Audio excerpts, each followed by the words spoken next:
नमस्कार, स्वागत है आपका खास कार्यक्रम देश देशांतर में। मैं हूं आरफा खानम शेरवानी। मणिपुर की एक अदालत ने 14 साल से न्यायिक हिरासत में रह रही इरोम शर्मिला को रिहा करने का आदेश दिया है। राज्य से सशस्त्र बल विशेषाधिकार कानून यानी जिसको AFSPA यानी अफ्स्पा भी कहा जाता है, इसको हटाए जाने की मांग को लेकर इरोम करीब 14 साल से भूख हड़ताल कर रही हैं और पिछले 13 साल से वो आत्महत्या के आरोप में मणिपुर की एक अस्पताल में न्यायिक हिरासत में थी। हालांकि शर्मिला ने कहा है कि जो AFSPA पर उनका नजरिया जो पहले था, जिस वजह से ये पूरी भूख हड़ताल हुई, वो अभी तक बना हुआ है। उनकी मांगें जब तक पूरी नहीं होंगी, भूख हड़ताल वो जारी रखेंगी। इरोम शर्मिला दुनिया भर में मानवाधिकारों के लिए संघर्ष करने वाली महिला के तौर पर जानी जाती हैं, लेकिन बुनियादी सवाल ये उठ रहा है कि क्या जिन मांगों को लेकर इरोम शर्मिला ने इतना संघर्ष किया, इतनी कुर्बानी दी, उनका क्या हुआ। और साथ ही ये भी जानने की कोशिश करेंगे, पूरा कंट्री वाइड हम ये देखने की कोशिश करेंगे कि भारत में जो ह्यूमन राइट्स हैं, जो मानवाधिकार हैं, उनकी स्थिति फिलहाल कैसी है। शर्मिला जाहिर है उसके एक पिलर के तौर पर जानी जाती हैं, लेकिन और इस कानून को लेकर भी जिस तरह का विरोध है, जम्मू कश्मीर का हम जिक्र करें या फिर नॉर्थ ईस्ट के कुछ राज्यों में जहाँ पर ये कानून लागू है, वहाँ इसको लेकर किस तरह की गतिविधि है, किस तरह का विरोध है, ये मेहमानों के जरिए समझने की कोशिश करेंगे। मेरे साथ बीना लक्ष्मी नेप्राम हैं, जो कि मणिपुरी राइटर हैं, जानी मानी एक्टिविस्ट हैं, लगातार लिखती रही हैं इन मामलों पर। इसके अलावा मेरे साथ मानस बनर्जी हैं, वरिष्ठ पत्रकार, ND पंचोली हैं, ह्यूमन राइट्स एक्टिविस्ट हैं, जाने माने वकील हैं, और अफजल गुरु का मामला भी पंचोली साहब ने मुकदमा उनका लड़ा है, इसी मामले में जाने जाते हैं ह्यूमन राइट्स की रक्षा करने के लिए भारत में। और साथ ही राज कादियान साहब हैं, जो कि farmer deputy chief of staff हैं। जाहिर है वो इस बात को ज़रूर रखने की कोशिश करेंगे कि जो armed forces special powers act है उसकी क्या अहमियत है और किस तरह से दोनों के बीच में जो एक कॉन्ट्रडिक्शन देखा जाता है कि एक तरफ उन्हीं नागरिकों को जिनकी सुरक्षा के लिए ये कानून लगाया जाता है, क्यों उन पर जुल्म ढाया जाता है या उनके मानवाधिकारों की रक्षा नहीं होती है। सबसे पहले बीना लक्ष्मी, मैं आपसे ही शुरुआत करना चाहती हूँ। 14 साल बाद इस रिहाई को मणिपुर किस तरह से देख रहा है, किस तरह से वहाँ, क्योंकि न सिर्फ मानवाधिकार बल्कि जो महिलाओं के अधिकार हैं उनके भी एक सिंबल के तौर पर उभर कर आई इरोम शर्मिला, और कितनी महिलाएं उनके साथ उभरी, और एक ऐसे राज्य में जहाँ पर जिसका रिश्ता भारत के बाकी हिस्सों से कॉम्प्लिकेटेड देखा जाता है, उसमें एक पिलर के तौर पर वो देखी गई। फिलहाल उनकी रिहाई को किस तरह से देखा जा रहा है? आज सुबह 7 बजे मैं उनसे मिल के आई हूँ। मैं अभी मणिपुर से मैं दिल्ली पहुँची हूँ 3 घंटे पहले। हम सीधा एयरपोर्ट से ऑलमोस्ट आ रहे हूँ इस स्टूडियो पे। शर्मिला का रिहाई हम लोग सेलिब्रेट करते हैं, क्योंकि इट शोड दैट जो उन्होंने जो संघर्ष किया है, पहले इलीगल अनलॉफुल डिटेंशन था। अभी court has said that section 309 IPC can not be imposed on her any more. We are jubilant with this victory, but अभी क्या है कि अभी now what is the way ahead for us? She remains an icon, वो हमारे लिए एक icon है, वो राइट्स इशू के लिए, क्योंकि जो arm forces special power act के खिलाफ जो 14 साल से वो संघर्ष कर रहा है, हमने भी उसको अच्छी तरह से मैं पढ़ के देखी हूँ। वो हमारे संविधान को उल्लंघन करते हैं। It is not only for Manipur और हर और फॉर वुमेन ऑफ मणिपुर, ये पूरा भारत के लिए है कि जो हम नागरिक होने के नाते बताते हैं कि हम राइट टू लाइफ नहीं है मणिपुर में। सो अभी संघर्ष शर्मिला ने आज सुबह हमसे बोला है कि वो संघर्ष जारी रखेंगे। ना पहले जो फोर्स नोज फीडिंग करते थे उसको, फोर्सिबली फीडिंग नोज, बोले इस बार हम उसको मना करेंगे। So in the next few days if we do not take care of her, her condition will deteriorate. मैं उसका उन्होंने बताया मेरे को कि go to Delhi and tell that this time I will not agree to force feeding. बिना लक्ष्मी, लेकिन ये क्या वजह है? हमने देखा जंतर मंतर पे भी यहाँ वही प्रोटेस्ट का तरीका अपनाया गया कमोबेश, जो कि इरोम शर्मिला ने अपनाया, लेकिन यहाँ पर सरकार के जरिए जूस के गिलास जाते हैं, अनशन तोड़ने की कोशिश की जाती है, मांगे मानी जाती हैं। ऐसा क्या बदल गया कि दिल्ली के रामलीला मैदान या जंतर मंतर में और मणिपुर में जहाँ भी वो प्रोटेस्ट कर रही थी, उस अस्पताल जवाहरलाल नेहरू अस्पताल का हम जिक्र करें, वहाँ इन दोनों इलाकों की जो ज्योग्राफी है उसमें क्या फ़र्क है कि वहाँ पर जो है वो 12 साल लगे सरकार को, ह्यूमन राइट्स कमीशन को भी वहाँ पहुँचने में 12 साल लगे कम से कम उन्हें विजिट करने में। वहाँ पर क्या ज्योग्राफी का ये फ़र्क है? आपको क्या लगता है, क्या इतनी अहमियत उस इलाके को नहीं दी जाती? एक तो ना हमारा जो मीडिया चैनल्स है ओनली दिल्ली NCR के पास रहता है। ऐसा लग रहा है कि मणिपुर तो छोड़ो, विशाखापट्टनम का न्यूज़ भी नहीं जाते। So all this Delhi centric NCR centric news के वजह से दैट इज़ हैपनिंग। वहाँ पे OB वैन स्टिक से नहीं पहुँचते होंगे। बट जो शिरोम शर्मिला ने संघर्ष किया है, it is one of the most purest Gandhian forms of struggle. मैंने आज उसके आंख से आंसू देखा। आई सी हर ग्रेट डिटर्मिनेशन। मैंने कोई इंसान पूरा पृथ्वी में नहीं दिया, उन्होंने पूरा साफ तरीके से त्याग दिया है। She will continue as I said a model for us. Now the thing is definitely कि नॉर्थ ईस्ट का जो इश्यूज है, जो हम दिल्ली में नहीं पहुंचे क्योंकि वो हमारे कॉन्शियसनेस में नहीं है। सोचता है कि 8 राज्य नॉर्थ ईस्ट के 45 मिलियन इंसान वो जंगल में रहते, वो कुछ नहीं जानते। बट वहाँ पे हम नहीं भूलना चाहिए कि 4 किंगडम्स थे। भारत बनने से पहले 4 नेशन स्टेट्स थे, all self sustain nation states. So India, the making of India, जो भारत को बनाने में और टाइम लगेगा, and north east is a part of that. बिना लक्ष्मी वापस आती हूँ, continues to be a part of that. और मैं मानो को शामिल करती हूँ बहस में, आपकी तरफ वापस आती हूँ। कई ऐसे अहम सवाल हैं, इंपॉर्टेंट क्वेश्चंस हैं जो आपसे पूछे जाने हैं। मानस बनर्जी, ये बताइए फिलहाल कि इरोम शर्मिला स्टेट के खिलाफ स्ट्रगल करने की जो एक सिंबल बनी और जिस कॉज के लिए खासकर उन्होंने आगे बढ़कर इतने अपने ज़िंदगी के जो खूबसूरत साल थे वो गुजारे, अपनी लगता है पूरी ज़िंदगी उन्होंने कुर्बान कर दी। अब फिलहाल जिस लड़ाई के लिए वो खड़ी हुई, वो आपको कहाँ नज़र आ रही है?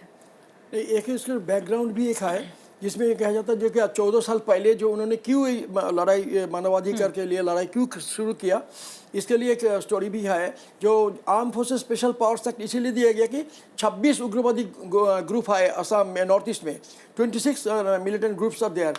तो इनको लिए उसमें इतना वायलेंस होता था, इतना आदमी को डेथ होता था, तो उसमें गवर्नमेंट ने किया गया आर्म फोर्सेस स्पेशल पावर्स तक विशेष अधिकार दे के इनके इतना पावर दिया गया था, ये लोग मिसयूज करना शुरू कर दिया।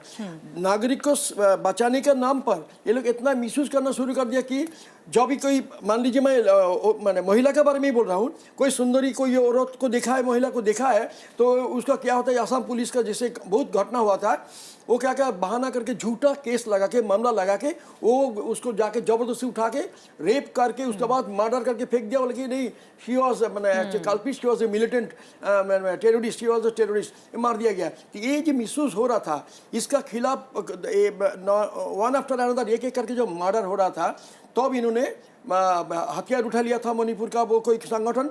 और इमाम शर्मिला उसी टाइम में इमाम शर्मिला आ गया, he started fasting.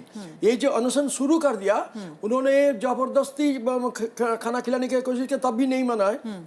After she was arrested and taken to hospital, hospital में जाके फोर्स फीडिंग हो रहा था, ट्यूब लगा के दे रहा था। ये 14 हालांकि साल से सुप्रीम कोर्ट ने ये कहा था कि जो जिस तरह का प्रोटेस्ट करने का इनका तरीका है पूरी तरीके से संवैधानिक है, उसके बावजूद भी जो है लगातार उनको कस्टडी में रखा गया। 14 साल से चल रहा था इसी तरह। देखिए इंटरनेशनल फोरम भी आ गया था इसमें मामला में, इसको समझाने के लिए जो भी आए, तो बाद में बोला जो फोर्स फीडिंग हो रहा है, मर जाएगी, इसीलिए कर रहा था। But she was so determined, I will not end my fasting till this arm forces special powers actors there. इसको बंद करो, बंद करने के बाद ही मैं इसको हमारा अनशन हम खत्म कर देंगे। अभी तक नहीं हुआ। Today she was released yesterday under the court order of Manipur. तो अभी भी देखिए, अभी भी डाउट है, आशंका है जे शी में भी अरेस्टेड, री अरेस्टेड अगेन। लेकिन जो बिना लक्ष्मी कह रही हैं कि उन्होंने अब उनको नोज से जो है, नाक के जरिए फोर्स फीडिंग नहीं की जाएगी, तो अब क्या होगा, किस तरह से? वो तो कह रही है भूख हड़ताल उनकी जारी रहेगी। फोर्स फीडिंग बंद हो गया, अभी बोला हम खाना खाएंगे नहीं, अभी हेल्थ कंडीशन डिटेक्ट करेगा। देन अगेन आशंका है जे उनको फिर दोबारा अरेस्ट करके फिर जेल में, हॉस्पिटल में लिया जाएगा, ये आशंका है। Otherwise she will die also, she may die. तो इसलिए जो प्रेशर ये है, जो कम से कम ऑलरेडी डिक्लेयर्ड, काल भी बोल दिया कि हमारा ये arm forces special powers act जो उसको मिसयूज हो रहा है, ये ड्रैकोनियन लॉ, इसको बंद करो, then I will just withdraw my this first. ठीक, पंचोली जी मैं आती हूँ आपकी तरफ बिल्कुल, लेकिन राज कादियान जी ये बताइए, फिलहाल आपने सुने ये पर्सपेक्टिव, जो भी खुद मणिपुर से एक आवाज़, दूसरे जो है मानस बनर्जी, वो भी इस पूरे इलाके को अच्छे से जानते हैं, उसी क्षेत्र से, उसी रीजन से आते हैं। फिलहाल आप क्यों ज़रूरी समझते हैं कि इन खास इलाकों में जिनको डिस्टर्ब्ड एरिया माना जाता है, या ऐसे एरिया हैं जहाँ पर कॉन्फ्लिक्ट है, ऐसा क्यों समझा जाता है कि AFSPA जो है उसका लगना ज़रूरी है? हम जानते हैं कि बहुत बार इस पर बहस हो चुकी है, कई बार यहाँ तक बात उठी कि इसको ज़्यादा एक मानवीय चेहरा पहनाने की कोशिश की जाए, इसको ह्यूमन बनाने की कोशिश की जाए, लेकिन क्यों ऐसा मानने को तैयार नहीं है फौज के लोग? आरफा, पहले तो मैं ये कहूँगा कि मैं खुद पर्सनल तौर पर शर्मिला का एडमायरर हूँ। पिछले 14 साल से जो उन्होंने डिटर्मिनेशन, जो परसिवियरेंस और जो फोकस दिखाया है, वो बहुत सराहनीय है। इसीलिए उनकी आज पूरी दुनिया में पहचान है। हाँ, जिस कॉज के पीछे वो लगे हुए हैं उसमें मेरा उनकी राय से थोड़ा अंतर है। पहली बात तो आर्मी का रोल क्या है? आर्मी का रोल है देश को बाहरी हमले से, बाहरी खतरे से बचाना। अंदरूनी हालत में कंट्रोल करना लोकल पुलिस का काम है। लेकिन जब हालात इतनी बिगड़ जाती है कि पुलिस के काबू में नहीं आती है तो उस एरिया को डिस्टर्ब्ड एरिया घोषित किया जाता है स्टेट गवर्नमेंट की रिकमेंडेशन से, और वहाँ आर्मी को भेजा जाता है। वो भी एक टेम्परेरी मेजर होना चाहिए। Armed forces special power act, जो बहुत बार लोग उसकी आलोचना करते हैं, ये आर्मी की वजह से नहीं आया। 1958 में ये पार्लियामेंट ने पास किया है। ये तो एक एनेबलिंग एक्ट है। अगर आप आर्मी को, एक सिपाही के लिए सबसे मुश्किल हालात है काउंटर इंसर्जेंसी होते हैं, क्योंकि वो ये नहीं पहचान सकता उसका हमदर्द कौन है और उसका प्रतिद्वंदी कौन है। ऐसे माहौल में अगर उसको टास्क कर रहे हैं तो गलतियां ज़रूर होंगी।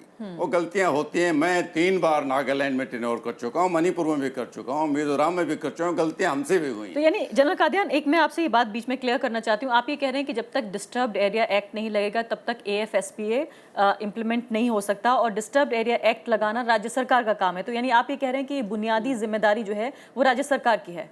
बिल्कुल, ये रिकमेंडेशन राज्य सरकार की होती है।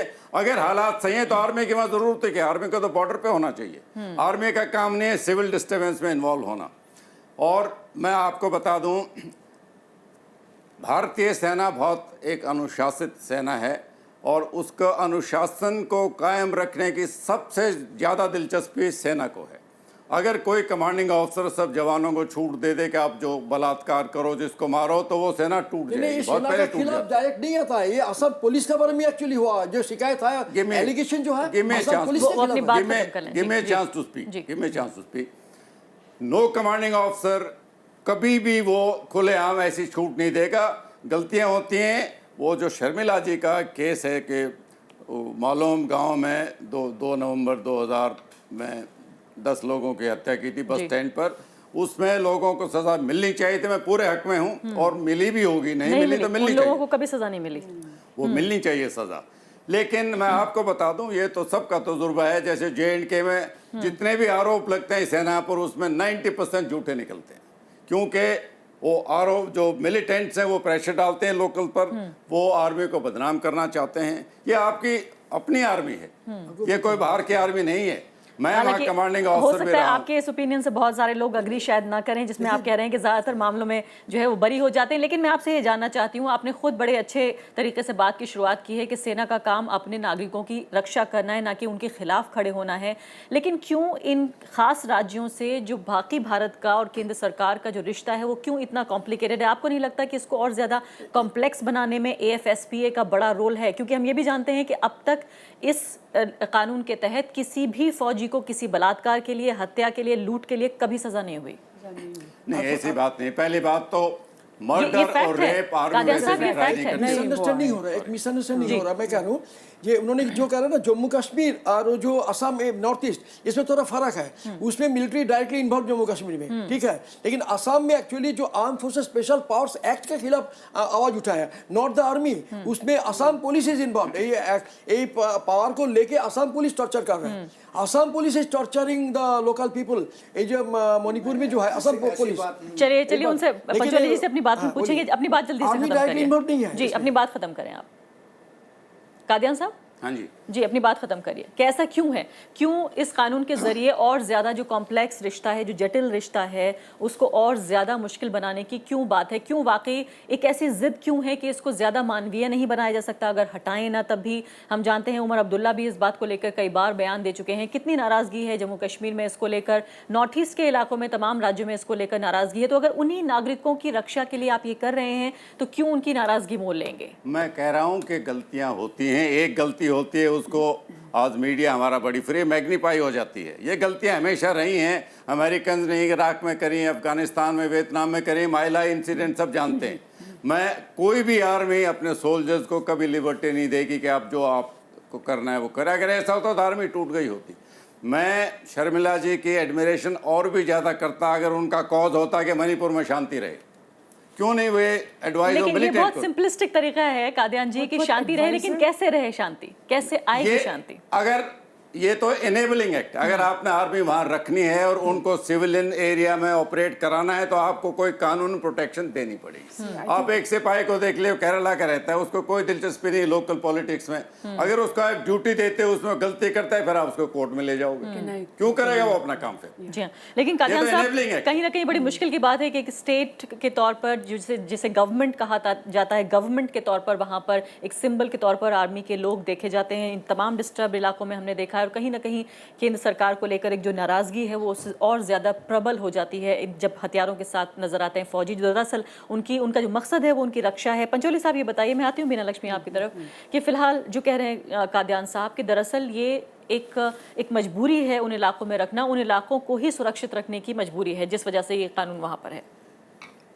देखिए, जब ये 1958 में कानून बना था तब बहुत इसका अपोजिशन हुआ था पार्लियामेंट में, और हमारे लोकसभा सदस्यों ने कहा था कि आप इस कानून को लाके एक तरीके से मार्शल लॉ आप लगाएंगे, एक खतरा होगा कि जहाँ जहाँ ये लगेगा वहाँ मिलिट्री रूल होगा, वहाँ सिविल अथॉरिटी काम करेगी नहीं। और अभी जो इन्होंने उसके साथ जिस तरह, और सिर्फ नागाओं के लिए उस समय लगाया 1958 में लगाया गया। अब देखिए 1997 के अंदर सीज फायर हो गया नागाओं से, 97 से अभी तक there is not a single incident on behalf of Nagas कि वो उन्होंने कोई मिलिटेंसी या कोई इस तरीके से वायलेशन किया हो। पीस है वहाँ, सो फार एज दैट वो कंसर्न है, वो नेशनल NSPM जो उनका ग्रुप है। तो लेकिन उसके साथ बातचीत चल रही है। अगर आप समस्या का समाधान चाहते हैं तो एक ग्रुप है जो सबसे मिलिटेंट ग्रुप था जिसके कारण ये आया, उससे अभी तक 97 से बातचीत चल रही है और अभी तक आप उससे फैसला नहीं कर रहे हैं, उसको टाले जा रहे हैं। हाँ। तो इनका मंशा ये नहीं, एक पावर दे दिया गया है। मैं बिल्कुल इनसे इत्फाक नहीं रखता। एक इस तरह के एक करप्शन वहाँ पर हो गया, एक पावर हो गई है जो उसको छोड़ना नहीं चाहती। अब आपने सवाल किया कि भाई इतना लोगों को जूस पिला करके उनके तोड़ दिए जाते हैं, जो फास्ट वो रखते हैं, तो यहाँ उर्मिला शर्मिला के साथ क्यों नहीं होता? गांधी जी ने भी फास्ट रखे थे, ब्रिटिश गवर्नमेंट बात करती थी, दैट इज़ द ये एक मानवीय तरीका है। यहाँ एक सिस्टम के खिलाफ वो लड़ रही है, एक सेक्रीफाइस है। और हम जानते हैं, इतिहास इस बात का गवाह है, जब तक कोई सेक्रीफाइस नहीं करेगा तब तक मानवता या कोई समाज में बदलाव नहीं आएगा। तो वो कर रही हैं, लेकिन उसके बावजूद भी सरकार को बात करनी चाहिए, उसकी समस्या को हल नहीं। लेकिन आर्मी का प्रेशर है, ये आर्मी का प्रेशर है कि वो नहीं चाहते। लेकिन आपको ये नहीं लगता कि क्या पॉलिटिकल जो विल पावर है उसकी भी कहीं ना कहीं कमी है, कि शायद जो एक राष्ट्रवादी ताकतें हैं, राष्ट्रवादी जो सेंटिमेंट्स हैं, उनको सरकार हर्ट नहीं करना चाहती और इसलिए शायद AFSPA का जितना भी विरोध हो इन इलाकों में, बाकी भारत में चूंकि इसको लेकर विरोध नहीं है इसलिए कोई फर्क नहीं पड़ता? नहीं, हाँ, एक तो राष्ट्रवादी जो विचारधारा है यहाँ पर नॉर्थ में, दूसरे ये समझते नहीं वहाँ पर क्या कंडीशंस है, नॉर्थ में क्या कंडीशंस है, वहाँ पर क्या जिस तरीके से ये लगाया जाता है। हमने देखा है, हम कश्मीर में भी गए और नॉर्थ में भी, वहाँ पर नॉर्थ ईस्ट में भी गए, गांव के गांव को बुला लिया जाता है, यहाँ बैठ जाइए। सुबह से शाम तक उनको निकलने, बच्चे औरतें कहीं जा नहीं सकते, और उनकी हालत हम देख करके हैरान हो जाते हैं, जिस तरीके से उनको ट्रीट किया जाता है जैसे कोई गुलाम। तो उसके उनका जो सेल्फ रेस्पेक्ट है उसको भी आप देखिए। और जो करप्शन का जो उनको चस्का लगा है, मैं आपको मिसाल दूंगा कि 1990 में मार्च में हम कश्मीर में गए थे, वहाँ हमने देखा तो इतने केसेस आते थे करप्शन के कि आप पैसा दो नहीं तो छोड़ेंगे, आर्मी के, सिक्योरिटी फोर्सेस के, और उसमें और बॉर्डर से जिस तरीके से आर्म्स आते थे पैसा लेकर के, हमारी हिम्मत नहीं हुई थी रिपोर्ट में वो लिखने की।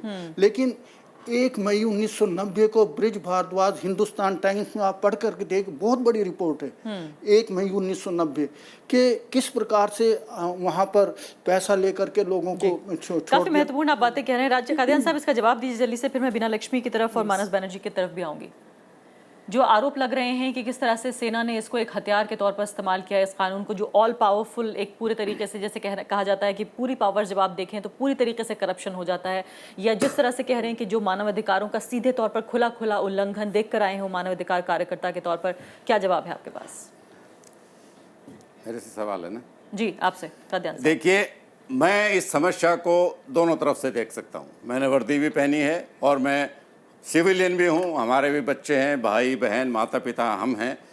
मैं नागालैंड में जो ये एग्जाम्पल दे रहे हैं वो सही नहीं है कि गांव जलाया हो, कोई गांव किसी ने। मैं वहाँ मेजर था, फिर कर्नल था, फिर जनरल भी था। आज जितने दोस्त मेरे नागालैंड में हैं, मेरे वजह से कुछ लोग मरे भी होंगे। मैं हर साल वहाँ छुट्टी काटने जाता हूँ, सिविलियन की तरह घूमता हूँ, मेरे बहुत दोस्त हैं।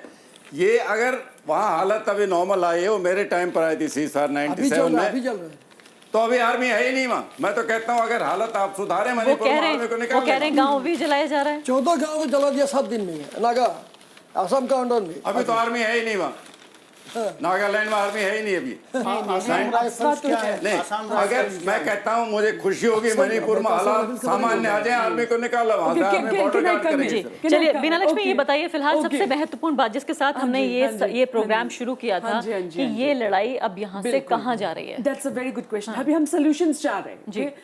हम सोचते हैं गवर्नमेंट हमारे पेरेंट्स की तरह है, ठीक है? ऐसा लगता है बायोलॉजिकल पेरेंट्स के बाद गवर्नमेंट हमारे पेरेंट्स होना चाहिए। ओके ना, एक बच्ची 14 साल खाना नहीं खा रहा है, क्यों नहीं खा रहा है? वो पागल है? वो नहीं है, कविता लिखते हैं, योगा करते हैं लोग, और the most beautiful minds I have seen. Okay, कुछ तो सुनना चाहिए गवर्नमेंट को। Okay, this is what I want to put. Manipuris are not against the army. Army चाहिए for protecting the boundary of nation state. तो आप China India border में रहिए, आप म्यांमार बॉर्डर में रहिए। Army should not be in our house, हमारे कमरे पे, हमारे किचन पे, हमारे किचन। हमने खुद देखा है combing operations. Again, I said Manipuris are not against the Indian army, but what happens is, in fact, two things to squash us UPSFA. I don't blame the army, honestly. Army तो they take orders. किससे orders लेता है?